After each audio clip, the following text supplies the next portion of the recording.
Hi guys, నేను మీ శ్రీజాని. So guys, ఈ రోజు అయితే వెరీ ఇంపార్టెంట్ క్వశ్చన్ గురించి డిస్కస్ చేద్దాము. ఇంకా దానికి ముందు మీరు నా ఛానల్ ఇంకా సబ్స్క్రైబ్ చేయకపోతే ప్లీజ్ సబ్స్క్రైబ్ చేయండి, లైక్ చేయండి, షేర్ చేయండి. ఇంకా మీరు పీడిఎఫ్స్ కావాలి అన్న వాళ్ళు కొనుక్కోవచ్చు. మీ దగ్గర మనీ లేవు అన్న వాళ్ళు ఈ వీడియోస్ చూసి పాస్ అవ్వచ్చు. ఇంకా లైక్ 1-1లో అయినా, 1-2లో అయినా, 2-1లో అయినా, 2-2లో అయినా, 3-1లో అయినా, 3-2 అయినా, 4-1లో అయినా, 4-2లో అయినా ఏమైనా బ్యాక్లాగ్స్ ఉంటే మీరు క్లియర్ చేసుకోవచ్చు. నా పీడిఎఫ్స్ అన్నీ ఉన్నాయి. కావాలి అన్న వాళ్ళు నాకు ఇన్స్టాగ్రామ్లో డిఎం చేయండి. ఓకే, ఇంకా లేటెస్ట్ అప్డేట్స్ని తెలుసుకోవడానికి మీరు టెలిగ్రామ్ని ఫాలో అవ్వచ్చు. ఇప్పుడు వెరీ ఇంపార్టెంట్ క్వశ్చన్ గురించి డిస్కస్ చేద్దాం. In detail explain the following computing paradigms. Mobile computing, cluster computing previous వీడియోస్లో ఉంటుంది, అది చూసుకొని అది చదువుకోండి. ప్రతి నేను మొబైల్ కంప్యూటింగ్ గురించి ఎక్స్ప్లెయిన్ చేస్తాను. క్లస్టర్ కంప్యూటింగ్ అంటే ఏంటి? ఒక గ్రూప్ ఆఫ్ కంప్యూటర్స్, ఒక కంప్యూటర్లో గ్రూప్ ఆఫ్ సర్వర్స్ అనేవి ఉంటాయి. దాన్నే క్లస్టర్ కంప్యూటింగ్ అంటాము. క్లస్టర్ అంటే కలెక్షన్, గ్రూప్. ఓకే, ఇప్పుడు మొబైల్ కంప్యూటింగ్ గురించి చూద్దాం.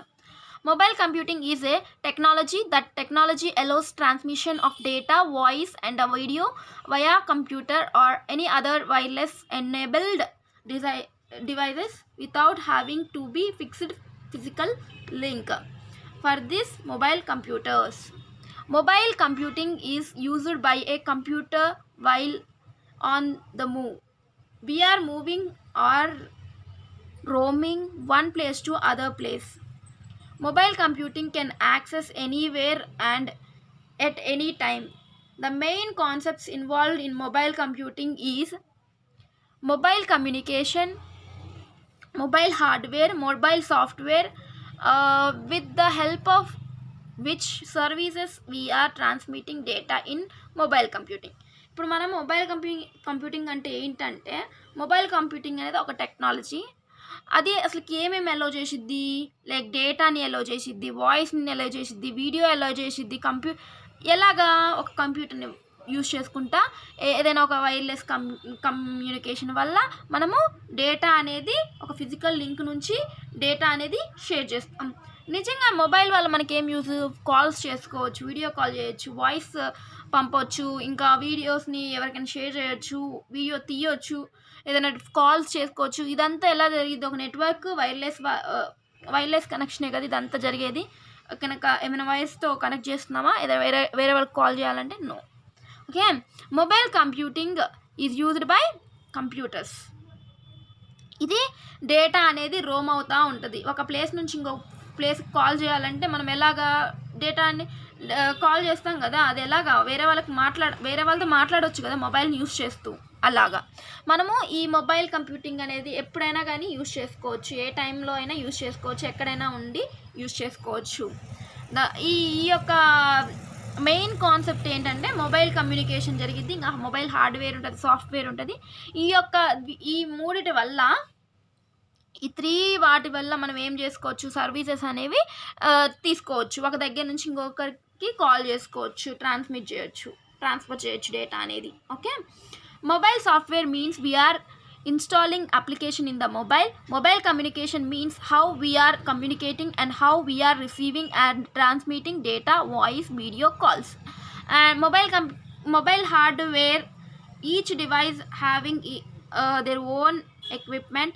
The different types of equipment devices will be used. ఇక్కడ మొబైల్ సాఫ్ట్వేర్లో ఏం జరుగుతుందంటే, మనము అప్లికేషన్స్ని మొబైల్లో ఇన్స్టాల్ చేసుకోవచ్చు. అదేవిధంగా మొబైల్ కమ్యూనికేషన్ అంటే ఏంటంటే, మనం వేరే వాళ్ళతో కమ్యూనికేట్ అవ్వచ్చు మొబైల్ యూస్ చేసుకుంటా. వీడియో కాల్స్, వాయిస్ పంపించుకోవటము, కాల్స్ చేసుకోవటం, ఇలాగ మన డేటా అనేది మనం వేరే వాళ్ళతో కమ్యూనికేట్ అవ్వచ్చు.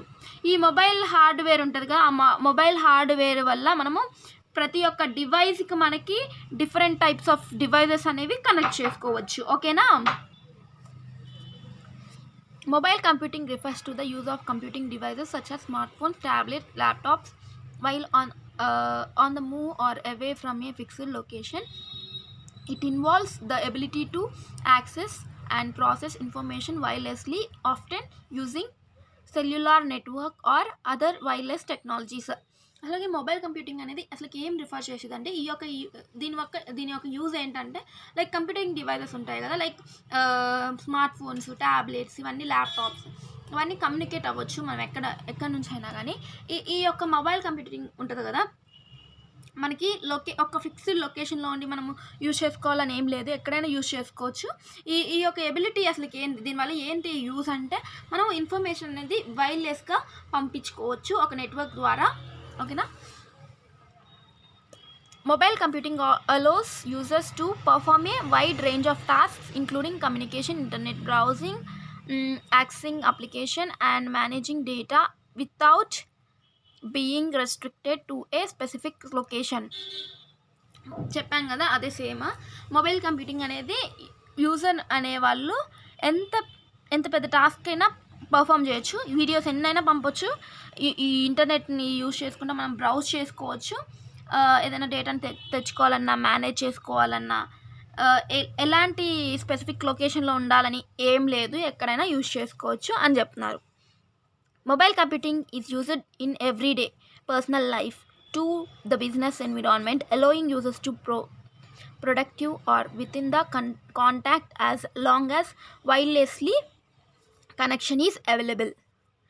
People utilize the mobile computing to communicate, educate, entertain, and have the advantage of being productive workers when not able to communicate to an office setting in person. ఈ యొక్క మొబైల్ కంప్యూటింగ్ వల్ల మనం ప్రతిరోజు ఆ mobile లేకుండా, ఇప్పుడైతే mobile లేకుండా ఏం చేయలేము. ఇప్పుడు మీరు ఏదైనా ఎగ్జామ్ ఉన్నా కానీ మీరు యూట్యూబ్ నుంచి చూస్తారు కదా, లైక్ నా వీడియోస్ ఇప్పుడు మీరు చూస్తున్నారు కదా, దానికోసం యూజ్ చేస్తారు. ఇంకా ఏమైనా మీరు ఎంటర్టైన్ అవ్వడానికి ఏమైనా రీల్స్ చూస్తారు ఇన్స్టాగ్రామ్లో మొబైల్ యూజ్ చేస్తూ. ఇంకా చాలా అడ్వాంటేజెస్ ఉన్నాయి కదా మనకి, అడ్వాంటేజెస్ చాలా ఉన్నాయి మనకి ఈ మొబైల్ కంప్యూటింగ్ వల్ల. ఓకే. ఇంకా మీకు క్లస్టర్ కంప్యూటింగ్ గురించి ప్రీవియస్ వీడియోస్ అయితే చూడండి, ఇక్కడ ఉంది చూడండి. క్లస్టర్ కంప్యూటింగ్ అనేది రిఫర్ చేయండి, క్వశ్చన్ 1 అనేది నేను ప్రీవియస్ వీడియోస్లో అయితే పోస్ట్ చేశాను, ఒకసారి చూడండి ఆ వీడియోని. ఇంకా నెక్స్ట్ వీడియోస్లో కూడా ఇంకా ఇంపార్టెంట్ క్వశ్చన్స్ అనేవి వస్తాయి. JNTH వాళ్ళే చూడాలని లేదు, ఎవరైనా చూడవచ్చు. ఓకేనా.